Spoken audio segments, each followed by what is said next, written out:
याजूज माजूज कौन है? क्या ये जिन या देव हैं या कोई जानवर या दुनिया की कोई ऐसी मखलूक जिसे दुनिया में किसी ने नहीं देखा? आज की वीडियो में आपको याजूज माजूज की हकीकत कुरान और हदीस की रोशनी में बताएंगे। प्यारे भाइयों, सवाल ये उठता है, आखिर ये बात शुरू कहां से हुई? कहा जाता है कि हुजूर पाक सल्लल्लाहु अलैहि वसल्लम के दौर में कुछ अरब एक यहूदी आलिम के पास गए और उससे मशवरा किया कि हुजूर सल्लल्लाहु अलैहि वसल्लम से ऐसा क्या पूछा जाए कि उनके नबी होने की हकीकत वाज़ेह हो जाए। मशवरा करने पर यहूदियों ने अरबों को 3 सवाल पूछने का कहा, जिनमें से एक सवाल ये था कि वो कौन सा शख्स है जो दुनिया के 3 कोनों तक गया। प्यारे भाइयों, इस सवाल के जवाब में याजूज माजूज का तफसीली जिक्र मौजूद है, इसलिए इसे कुरान और हदीस से इस बारे में तफसील से बताते हैं। यहूदियों के बताए हुए इस सवाल का तस्किरा कुरान में सूरह कहफ की आयत नंबर 83 में यूं आता है, ये आपसे दरियाफ्त करते हैं ऐ मोहम्मद जुल्करनैन के बारे में, आप कह दीजिए मैं तुम्हें उनकी कुछ खबर देता हूं। प्यारे भाइयों, इस आयत में जिस शख्सियत का जिक्र किया जा रहा है उसका नाम जुल्करनैन है, और यही वो शख्सियत है जिसका सवाल उस यहूदी ने किया था कि वो कौन सा मुसाफिर है जो दुनिया के 3 कोनों तक गया। कहते हैं कि जुल्करनैन दर हकीकत 580 कब्ल मसीह में पैदा होने वाले ईरानी बादशाह हैं। बताया जाता है कि जब जुल्करनैन की कब्र की खुदाई की गई तो वहां से एक मुजस्समा दरियाफ्त हुआ जिसमें नुमाया तौर पर ताज में 2 सींग लगे हुए थे। अगर उन 2 सींगों के दरमियान में कंधा किए गए नक्शों पर गौर करें तो ये वही 3 कोने हैं जहां जुल्करनैन गए और उनको फतह किया। एक हिस्सा अफगानिस्तान, बलूचिस्तान और ईरान का है, दूसरा हिस्सा आर्मीनिया, सीरिया और तुर्की का है, और तीसरा हिस्सा इराक का इलाका है। अब एक सवाल ये भी उठता है कि जुल्करनैन को आखिर यहूदी कैसे जानते हैं? तो याद रहे कि 500 कब्ल मसीह में बाबुल के बादशाह ने यरूशलेम पर हमला किया और फर्स्ट टेम्पल को तबाह कर दिया। वहां जितने भी यहूदी आबादी थी उन सबको गुलाम बनाकर वो बाबिल ले आया। यहां याद रहे कि बाबिल उस दौर की सबसे बासर रियासतों में से एक रियासत थी। प्यारे भाइयों, याद रहे जुल्करनैन ही वो बादशाह है जिसने याजूज माजूज को कैद किया और वो दीवार तामीर की जिसके पीछे याजूज माजूज आज भी मौजूद हैं। ये दीवार कहां दरियाफ्त हुई है, जानने के लिए आपसे इल्तमास है कि वीडियो को आखिर तक जरूर देखिएगा। प्यारे भाइयों, तारीख की किताबों के मुताले के बाद लोगों ने जुल्करनैन की शख्सियत और सद्द जुल्करनैन से मुताल्लिक मुख्तलिफ अंदाजे लगाए हैं।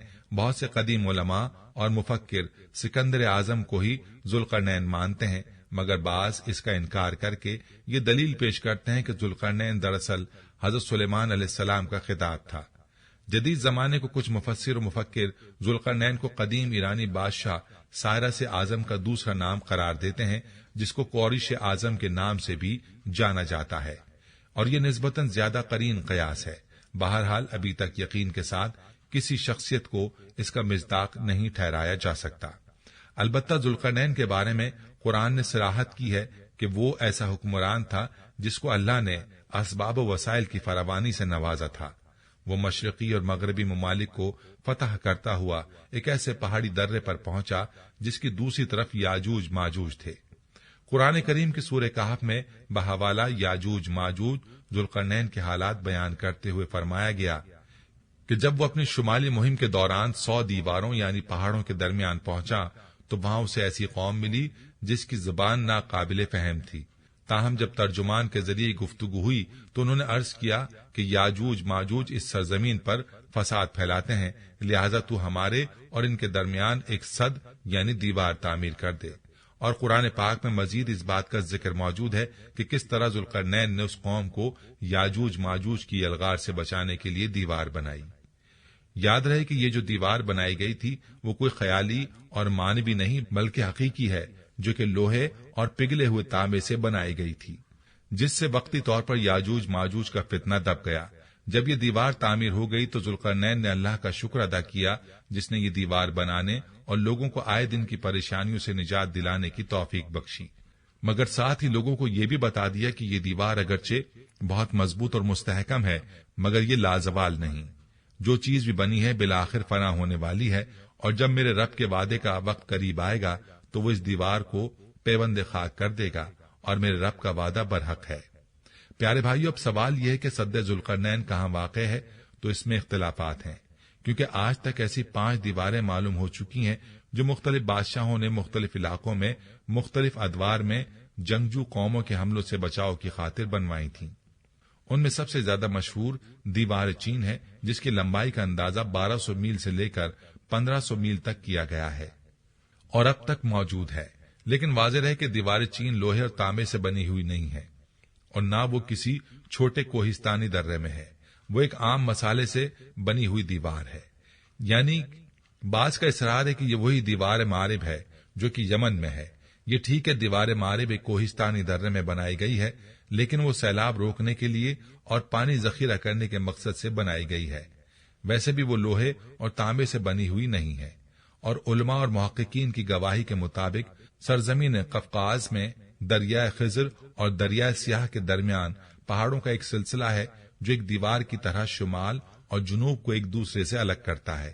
اس میں ایک دیوار کی طرح کا درہ بھی موجود ہے جو مشہور درہ داریال ہے۔ یہاں اب تک ایک قدیم تاریخی لوہے کی دیوار نظر آتی ہے۔ اس بنا پر بہت سے لوگوں کا نظریہ یہ ہے کہ دیوار ذوالقرنین یہی ہے۔ اگرچہ سد ذوالقرنین بڑی مضبوط بنائی گئی ہے، جس کے اوپر چڑھ کر یا اس میں سوراخ کر کے یاجوج ماجوج کا ادھر آنا ممکن نہیں، لیکن جب اللہ کا وعدہ پورا ہوگا تو وہ اسے ریزہ ریزہ کر کے زمین کے برابر کر دے گا۔ اس وعدے سے مراد قیامت کے قریب یاجوج ماجوج کا ظہور ہے۔ قرآن مجید کی آیات، تورات کے مطالب اور تاریخی شواہد سے معلوم ہوتا ہے کہ یہ لوگ شمال مشرقی ایشیا میں زندگی بسر کیا کرتے تھے اور اپنے وحشیانہ حملوں کے نتیجے میں ایشیا کے جنوبی اور مغربی علاقوں میں مصیبت برپا کرتے تھے۔ بعض تاریخ دانوں نے ان کے رہائشی علاقوں کو ماسکو اور توبل سیک کے آس پاس بتلایا ہے، اور بعض کا خیال ہے کہ یاجوج ماجوج کے شہر تبت اور چین سے بحر منجمد شمالی تک اور مغرب میں ترکستان تک پھیلے ہوئے تھے۔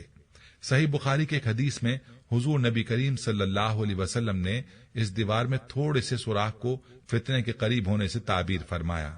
ایک اور حدیث میں آتا ہے کہ یاجوج ماجوج ہر روز اس دیوار کو کھودتے ہیں اور پھر کل کے لیے چھوڑ دیتے ہیں، لیکن جب اللہ کی مشیت ان کے خروج کی ہوگی تو پھر وہ کہیں گے کل انشاءاللہ اس کو کھودیں گے، اور پھر دوسرے دن وہ اس سے نکلنے میں کامیاب ہو جائیں گے۔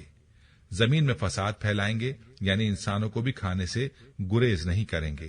تو اللہ تعالیٰ کی طرف سے حضرت عیسیٰ علیہ السلام کو حکم ہوگا کہ وہ مسلمانوں کو کوہ طور کی طرف جمع کر لیں، کیونکہ یاجوج ماجوج کا مقابلہ کسی کے بس میں نہ ہوگا۔ صحیح مسلم میں نواز بن سمعان کی روایت میں صراحت ہے کہ یاجوج ماجوج کا ظہور حضرت عیسیٰ علیہ السلام کے نزول کے بعد ان کی موجودگی میں ہوگا، جس سے ان مفسرین کی تردید ہو جاتی ہے جو کہتے ہیں کہ تاتاریوں کا مسلمانوں پر حملہ یا منگول ترک جن میں چنگیز خان بھی تھا یا روسی اور چینی قومیں یہی یاجوج ماجوج ہیں جن کا ظہور ہو چکا ہے، یا مغربی قومیں ان کا مصداق ہیں کہ پوری دنیا میں ان کا غلبہ و تسلط ہے۔ یہ باتیں سب غلط ہیں، کیونکہ یاجوج ماجوج کے غلبے سے سیاسی غلبہ مراد نہیں ہے، بلکہ قتل و غارت گری اور شر و فساد کا وہ عارضی غلبہ ہے جس کا مقابلہ کرنے کی طاقت کسی کے بس میں نہ ہوگی۔ اور پھر وبائی امراض سے سب کے سب آنے واحد بے لقمہ اجل بن جائیں گے۔